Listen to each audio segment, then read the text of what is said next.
Agression d'un policier à Tourcoing, 5 personnes mises en examen dont 2 jeunes placés en détention provisoire.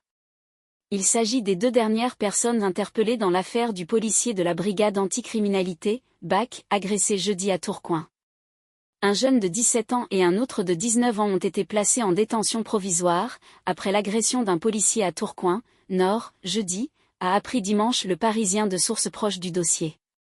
Il s'agit des 2 derniers suspects interpellés hier. L'un est placé à la maison d'arrêt de Seguedin, Nord, l'autre à l'établissement pénitentiaire pour mineurs de Quiévrechin, Nord. Les 5 suspects ont été déférés samedi soir. Outre les 2 personnes placées en détention provisoire, les 3 autres suspects ont été libérés sous contrôle judiciaire.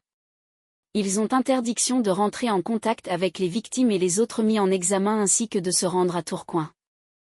Pour l'un d'entre eux, il a interdiction de sortir de son domicile entre 18h et 7h. Choqué psychologiquement. Un policier de la brigade anticriminalité, BAC, avait été agressé jeudi à Tourcoing par plusieurs individus. L'homme est plus choqué psychologiquement que physiquement, bien qu'il souffre d'un nez cassé et d'une cloison nasale qu'il va sans doute se faire opérer, a précisé le ministre de la Justice, Gérald Darmanin.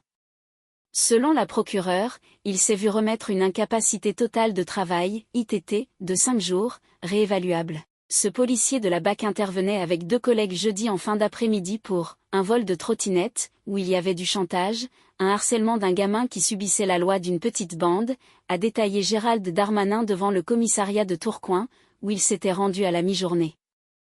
Plusieurs enquêtes ouvertes.